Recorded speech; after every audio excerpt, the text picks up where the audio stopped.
ఈరోజు మనము డివిజన్స్ భాగాహారాలు ఎలా చేయాలో చూద్దాం. అసలు భాగాహారాలు ఏమేమి ఉంటాయో చూద్దాం. ఇక్కడ జాగ్రత్తగా అబ్జర్వ్ చేస్తే ఇదేంటి ఇలా వేస్తాం కదా భాగాహారం. ఈ మధ్యలో ఒకటి ఉంటుంది, ఇక్కడ ఒకటి ఉంటుంది, ఇక్కడ ఒకటి ఉంది, మధ్యలో ఏదో చేస్తాం, తర్వాత లాస్ట్లో ఏదో చూస్తాం. దీన్ని ఏమంటా చెప్పండి? ఏమంటాం? ఇది డివైజర్, కోషియంట్, రిమైండర్. అంతేనా? ఇదేంటిది? కోషియంట్. ఏమంటాం దీన్ని? కోషియంట్. ఇదేంటి? డివిడెండ్. ఇది డివైజర్, ఇదేమో రిమైండర్. ఏమంటాం? దీన్ని తెలుగులో ఏమంటాం చెప్పండి?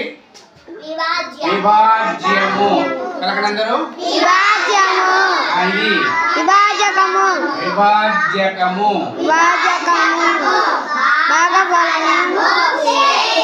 మళ్ళీ చెప్పండి.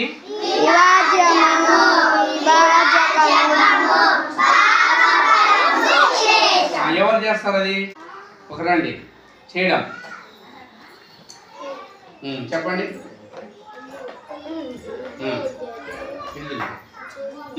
చెప్పు. విభాజ్యము, విభాజము, విభాజకము, విభాజకము, భాగఫలము, భాగఫలము, శేషం, శేషం. Very good. తప్పలు కొట్టండి. కాబట్టి ఏంటి ఇలా నిలబడ్డప్పుడు మనకి ఎగ్జాంపుల్ ఊరికే కొండ గుర్తు మాదిరి ఉన్నప్పుడు ఇలా తీసుకున్నప్పుడు మనం ఇలా తీసుకొని మళ్ళీ ఒకసారి చెప్పమ్మా. విభాజ్యము, విభాజము, విభాజకము, విభాజకము, భాగఫలము, భాగఫలము, శేషం, శేషం. Very good. తప్పలు కొట్టండి మళ్ళీ. Very good, very good. చాలు. ఇప్పుడు దీన్ని దేంట్లో వాడతాం? ఇది డివిజన్స్ లో ఈ యొక్క ప్రక్రియలు ఉంటాయి. అసలు డివిజన్ దేనికి వాడతాం తెలుసా? డివిజన్ భాగాహారాన్ని దేనికి వాడతాము? భాగాలు చేయడానికి. మనం ఇంట్లో ఒక బిస్కెట్ తెచ్చుకుంటాము.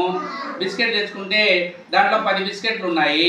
10 బిస్కెట్లు ఉంటే ఆ 10 బిస్కెట్లను ఇద్దరికి పంచాలి. ఎన్ని ఇస్తాము? దాన్ని మనము లెక్కలో చూపించాలంటే ఒకసారి చూద్దాము. 10ని ఎంతమందికి పంచాలా? ఇద్దరికి పంచాలి. 10 బిస్కెట్ తెచ్చుకున్నాము, ఇద్దరికి పంచాలి. కాబట్టి డివిజన్ చేసుకుంటే 10ని 2తో భాగించండి. అంటే రెండో టేబుల్లో 10 ఎక్కడ ఉంది చెప్పండి. ఇప్పుడు టేబుల్ చెప్పండి.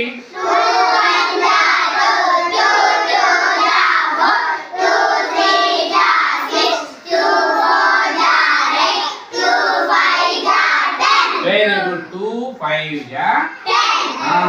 2 5 ఇక్కడ వేసుకోవాలి. 5 2 5 10 2 5 10. వెంటనే దీంట్లో నుంచి తీసేయాల. డివిడెండ్ లో నుంచి తీసేస్తే 10 లో 10 పోతే ఎంత? ఎప్పుడైతే 2 కంటే చిన్నదైనా 0. కాబట్టి రిమైండర్ 0. కోషియంట్ ఎంత? 5. డివిడెండ్ ఎంత? 2. డివైడర్ ఎంత? 10. కాబట్టి 10ని ఇద్దరికి పంచితే ఒక్కొక్కరికి ఎంత వస్తాయి? 5 5 వస్తాయి. ఏం మిగలలేదు. ఇద్దరికి సరిపోతాయి. అది నువ్వు ఇవ్వకుండానే చెప్పేసేది. ఇదేముంది సార్ 5 బిస్కెట్లు 10 బిస్కెట్లు ఇచ్చారు, ఇద్దరు నిలబెట్టేస్తే వాళ్ళకోటి వీళ్ళకోటి వీళ్ళకోటి వాళ్ళకోటి అట్టు ఇచ్చేస్తే అయిపోతుంది కదా, మళ్ళీ దీన్ని చేయాలా? బాగానే ఉంది. చిన్నది కాబట్టి సరిపోయింది. నేను మీకు 500 బిస్కెట్లు ఇచ్చా. 500 బిస్కెట్లు ఇచ్చి ఒక 100 మందికి నిలబెట్టేసా. 100 మందికి ఏమని చెప్తే ఒక్కొక్కటి ఇచ్చుకుంటూ అక్కడికి పోయి మళ్ళీ వచ్చి మళ్ళీ ఒక్కొక్కరికి ఇచ్చుకుంటూ మళ్ళీ పోయి ఎన్నిసార్లు తిరుగుతావు? కష్టం కదా. కాబట్టి ఏం చేయాలి? అప్పుడు 500ని దేంతో భాగించాలి? 100 మందితోటి భాగించాలి. 100 5లు 500. కాబట్టి ఎంత వచ్చింది? ఏం మిగలేదు. ఒక్కొక్కరికి ఎన్ని బిస్కెట్లు వచ్చాయి?